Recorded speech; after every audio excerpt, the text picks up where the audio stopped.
All right, guys, here's the pattern test that I said I'd show. Getting over a cold right now, so sound a little hoarse.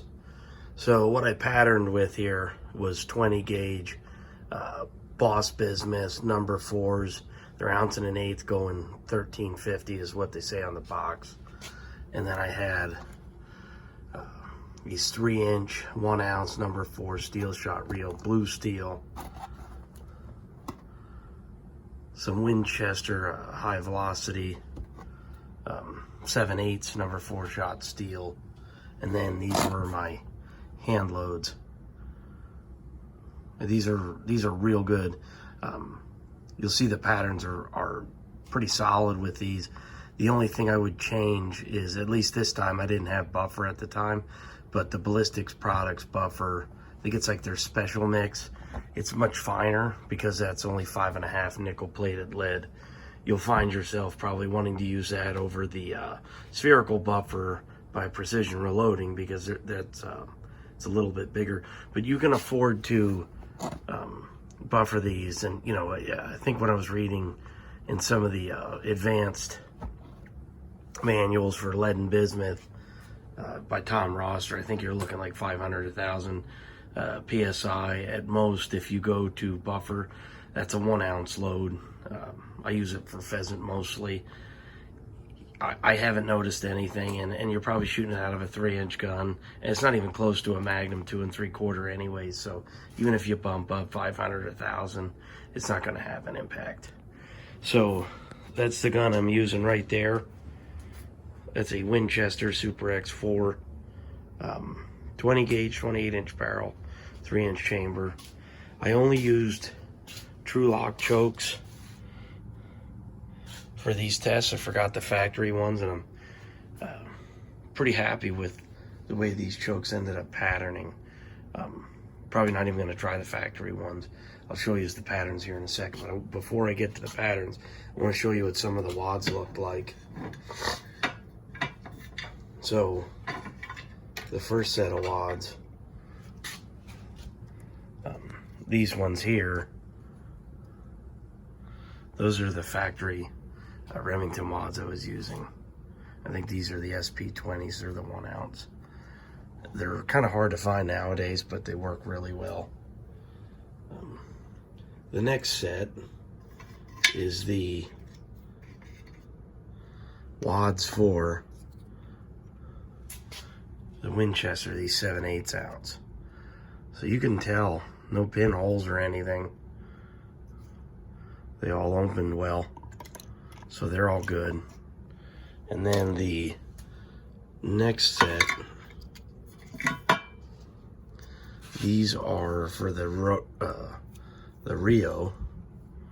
So you check these out. There's no pinholes. And I think you can buy those on Ballistics Products or Precision Reloading, but you'll notice this one didn't open. But the patterns look amazing, so they're clearly still effective. Now, the next set here, these are all they're just using a standard, these are the Boss. These are a standard field wad. Standard, probably what you would load, maybe 2 3/4 inch, you know, light game loads. So this last one, if you look inside here, there's holes. They're actually breaking through the base where I'm pointing my finger, where the base of the cup is, because these are pretty hot and it's a pretty heavy load. But these are like standard, probably what you'd classify as like a field or target wad. There's no buffer or anything either, and the shot isn't protected above. So they're sitting probably somewhere right about here. So there's very little, you know, probably about half the shot isn't protected. And you can tell there's no broken pellets or anything. You can see some more in there. There's another one in that one. There's some more in there. You can kind of see them poking through the bottom.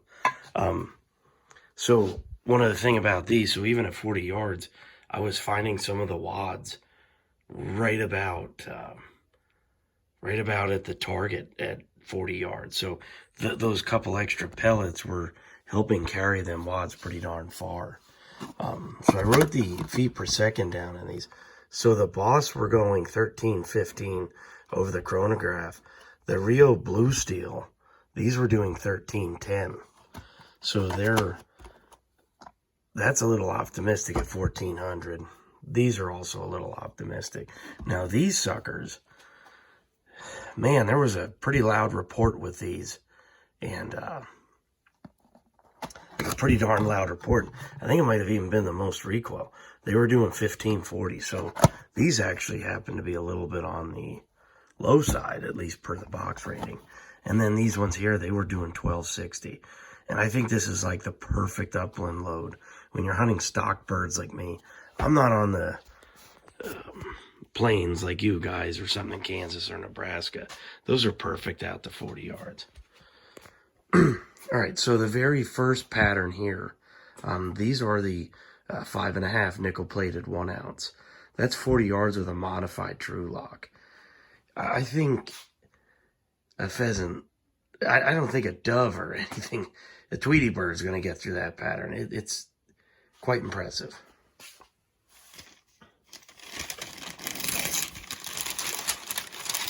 So let me take the next one down.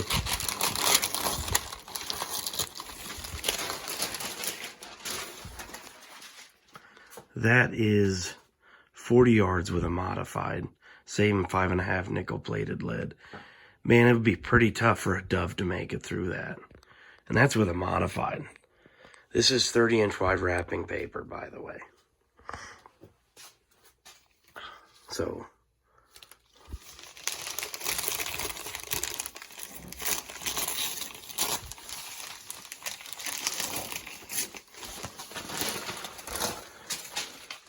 and yes, it does look as though I got something new. So this one here, 30 yards. This is the Winchester. .7/8 ounce, number 4, modified at 30 yards. You know, I was not expecting those to look that good. That's got a good core. I'd be pretty darn comfortable hunting with them out to 30, 35 yards, probably pushing it for like wood ducks or something like that. But that's a pretty good pattern for only 7/8 ounce of shot. And like I said, them little suckers, they're ripping. Now here's 40 yards with the 7/8 ounce Winchester Xperts. That's still pretty good. I mean, you start getting close to that, I think you'd have a hard time getting a teal through the core of that pattern. That is pretty darn good for only 7/8 ounce a shot. So now the next one here,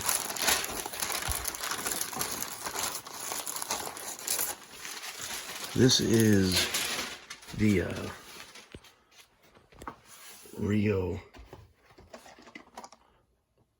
Royal Blue Steel. I wish I could have. There was 3 boxes of this when I bought it. I only bought 2. I should have bought all 3. Seems like it's a heck of a load. So this is True Lock modified 1 ounce number 4 Rio Blue Steel. That's pretty good for a budget box of shells. Looks real good. Pretty tight, 30 yards.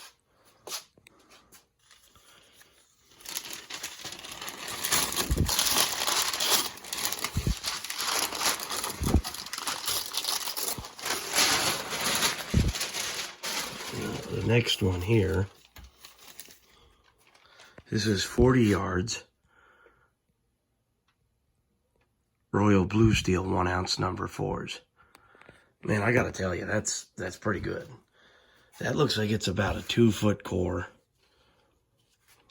Pretty kind of pretty tight in there. I'd say that's a good 2-foot pattern or so. A couple flyers outside of that.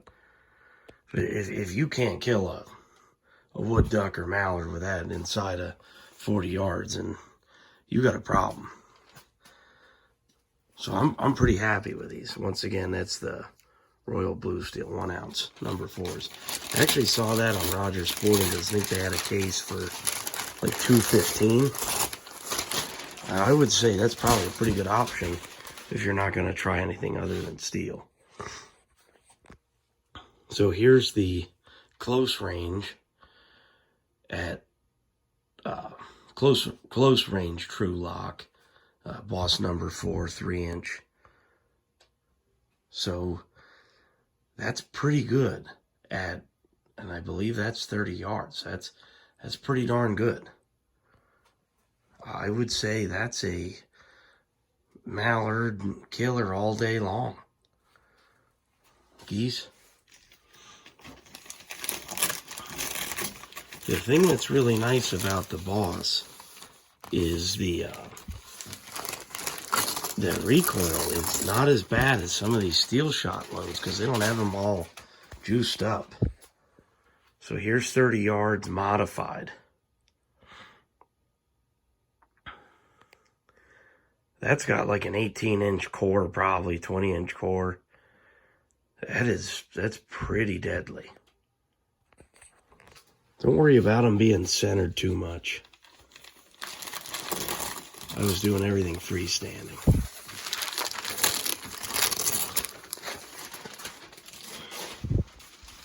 Here's Boss number 4s of the modified at 40 yards.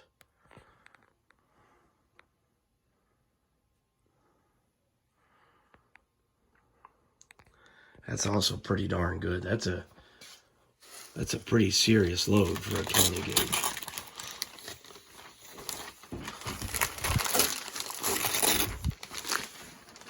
Now, here's Boss number 4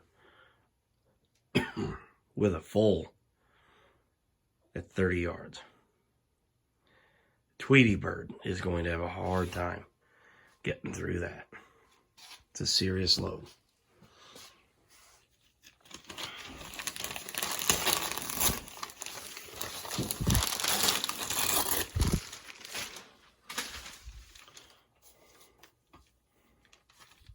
"40 yards, full choke."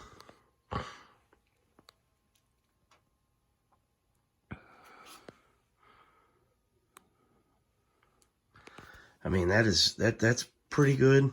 It's a little splotchy. I mean, you start running out of pellets, at 40 yards.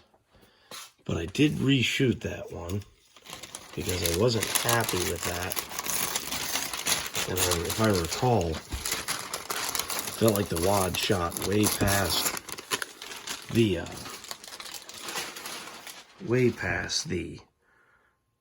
pattern board.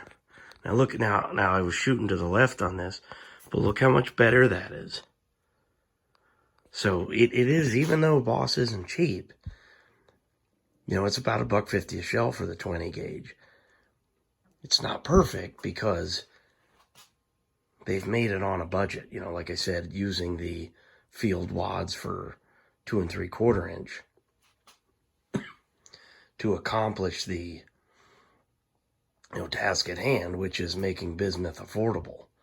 So maybe it's not going to be perfect every single shot. So if 2%, 3% of the shells you get, 5%,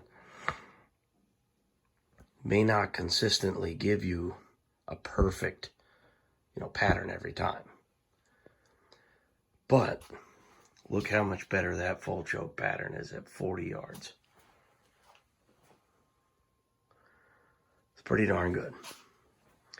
Now you tell me what mallard you can't kill at 40 yards, or Canada goose on a head or neck shot at 40 yards. The 20 gauge truly has impressed me on these patterns. So that Boss 3-inch true lock full. So the 20 gauge truly has impressed me. And as I've been talking to some other guys that hunt waterfowl, at this point, the 20 gauge on paper, of course I got to use it on waterfowl, but I can already see it where I'm hunting with a 20 gauge or I'm hunting with a 10 gauge, and 12 gauge is probably going to do a lot of sitting. So overall, I would say this has been definitely a learning experience in a good way. And the thing is, shooting the 20 gauge is so pleasurable. It doesn't beat the living snot out of you, you know, like 3.5 inch 12 gauge or something. If I need more power, I'll just go to my 10. So I think it's going to be mostly 20 gauge, especially early season, or if I'm in places I'm just not going to shoot much more than 40 yards. Otherwise, I'll be probably taking the 10 gauge. And like I said, I don't think I'm going to be doing much 12 gauge for waterfowl, because I just don't think that you need it. And it's one of those things where the 20 gauge has the ability to do this at 40 yards. So if I ever need to go past 40 or I need bigger pellets, well, I'll just go to a 10. So for me, I think the 12 gauges are going to be doing a lot of sitting, and it's going to be 20 gauge or 10 gauge. Now, I just picked these up the other day, so I'd like to put these on paper.